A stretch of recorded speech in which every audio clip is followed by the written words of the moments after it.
There is a micro brand out there that everybody I know who owns one loves them, but I've got to be honest, I have never really warmed to their designs. I saw some of their earlier watches when they just released, and it wasn't really my jam. I've got to admit, I just was not feeling them at all. So I've never really sought out to review one, but a couple of weeks ago, the team over at Zelos Watches reached out to me and said, would I like to review one of their newer watches? And this is a new GMT watch that they're launching on the 18th of March, although it is live on their website now. It had been about 5 years since I'd seen Zelos watches at a watch show in LA, and I thought, yeah, it would be interesting to see what the newer versions are like. And anybody who owns a Zelos probably knows this already, but wow, I was pretty impressed, or I am very impressed with what their watches look like now. I mean, they were pretty impressive at the start. They used crazy case materials like Damascus titanium, and the colors were out there. Maybe they were just a bit out there for me, but this new one is definitely more to my taste, I would say, and I'm really looking forward to reviewing this one and then hearing what you guys think in the comment section down below, especially if you've been a Zelos fan for all of this time. What we're looking at today is the Mako the GMT watch. The watch now comes, I think this is maybe a new thing, but it comes in this PU watch roll, this travel roll. I've got to admit, I spent 3 or 4 times the price of this Zelos watch on a Bremont a couple of weeks ago, and it came in a travel case. It was leather, that one, but this one is a lot better. On the Bremont, it doesn't have the individual sections that come out, so this is highly usable. This won't just go on a shelf. You can definitely use this afterwards, and then it's got that compression on the back, so even if you adjust the bracelet, you've not got to worry about really tightening it on there and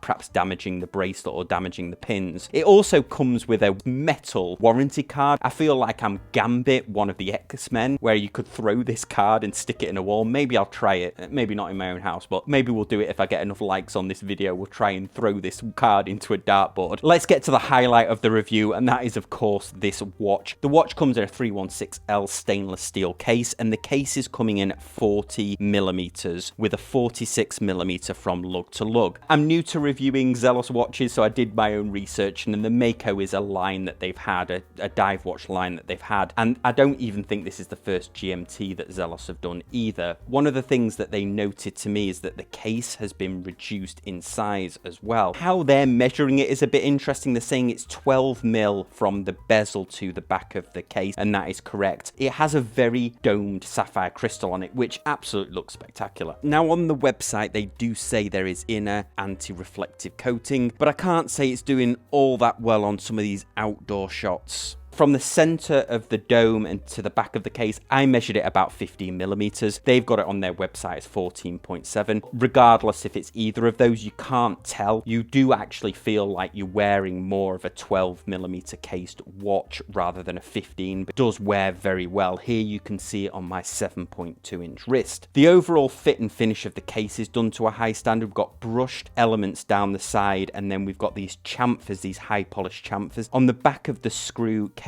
back, we have the Mako shark, which this line of watches is named after. But one of the highlights for me of the case is the crown. The crown has a really nice knurling to it, very easy to grip, but it has the Zelos logo in it, which I have to admit I'm still not totally warming to. It does remind me of something perhaps from a zombie film, maybe that World War Z with Brad Pitt. Reminds me of maybe a zombie hunting task force logo. Zombie Force!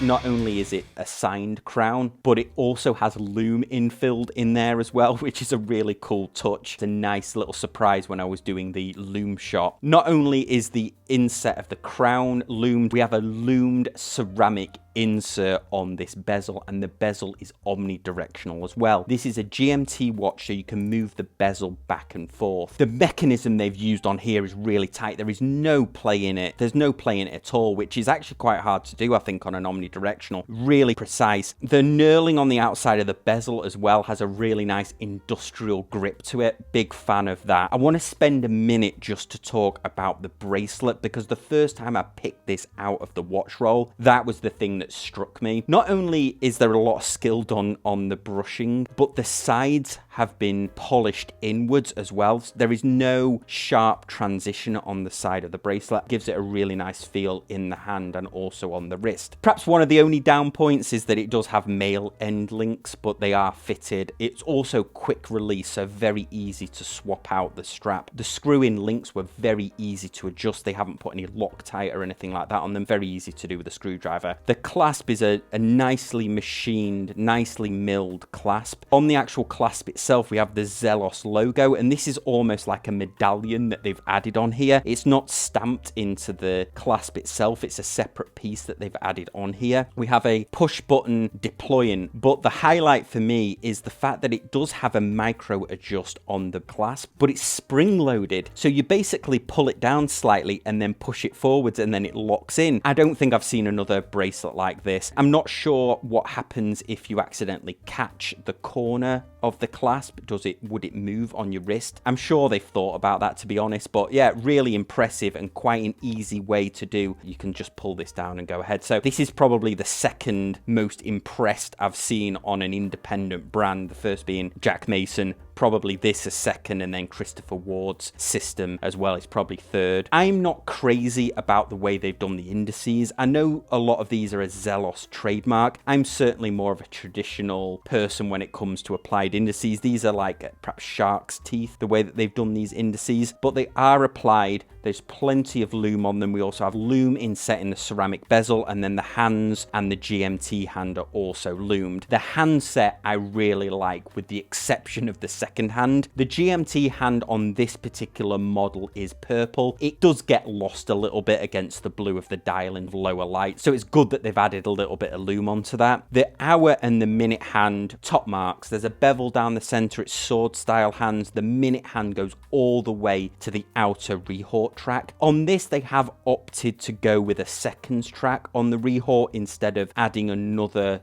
24-hour markings. So on this one, you can really only record one time zone with the GMT hand, two obviously with the main set of the hands, but the GMT hand can only really point at one other time zone and then use the bezel to move back and forward to do a calculation for another time zone. But before we finish up on the hands, there is one thing that I think is quite odd, and that is the seconds hand. For some reason, there's an oblong, like a tic-tac on the end of the second hand, and I wouldn't mind it so much, but it doesn't tie in with any of the other design elements of the watch. The indices are round, so to me it would have made sense to make a lollipop second hand if you'd wanted to add lume to it. There isn't really other design elements that tie into that oblong shape. I think it does look a bit weird, a bit out of place with the other handsets, so that's my only grumble really with the handset that they've used here. The GMT movement they've used in here, the 9075, I was impressed with it in that Jack Mason, and I'm impressed with it on here. You can feel the rotor a little bit, but it's not too bad, and that seems to be a hallmark of Miyota movements, where you can either hear the rotor or you can feel it slightly. Very robust. I've been wearing that Jack Mason for quite a while now and I've had no issues with the movement. This one is what's called a Traveler GMT. What that means, if you're not familiar, is that you can independently move the hour hand of the main time back and forward to get a new time zone. If you're a traveler like I do, I travel across the US, so say I went from Florida, where I am now,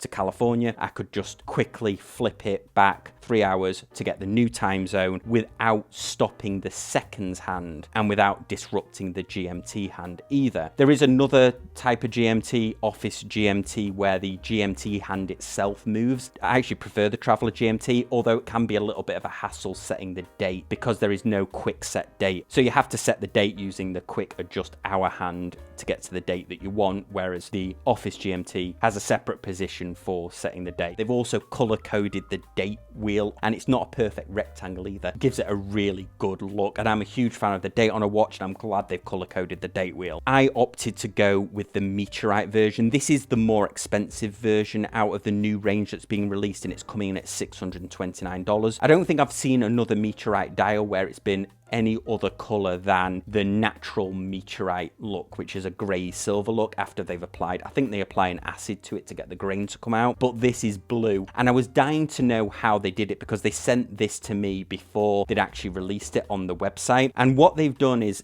I thought it might be a sapphire piece, or they might have painted it or even dyed the meteorite, but what they've actually done is PVD coated the meteorite in this blue, and it looks spectacular. In the light, as you get those striations that naturally occur in the meteorite, because they've applied the blue to it, you're getting satin and matte blue coming through on these striations. It gives it a real beautiful visual in different lighting, arguably less flamboyant than some of the other ones in this range, but this meteorite looks spectacular. Really impressed with it. I'm glad I finally got my hands on a Zelos. For a 300 meter diver, 40mm, great size meteorite dial, $629 I think is an absolute bargain. And that bracelet, oh, they've done a great job of that bracelet. Real premium feel to the bracelet. But more importantly, let me know what you think in the comment section down below. Are you an existing Zelos owner? If you're new to the channel, love it if you hit that thumbs up if you enjoyed this video, and also subscribe if you want to see more content like this. Big thanks to Zelos, big thanks to you for watching, and I'll see you next time on Casual Watch Reviews.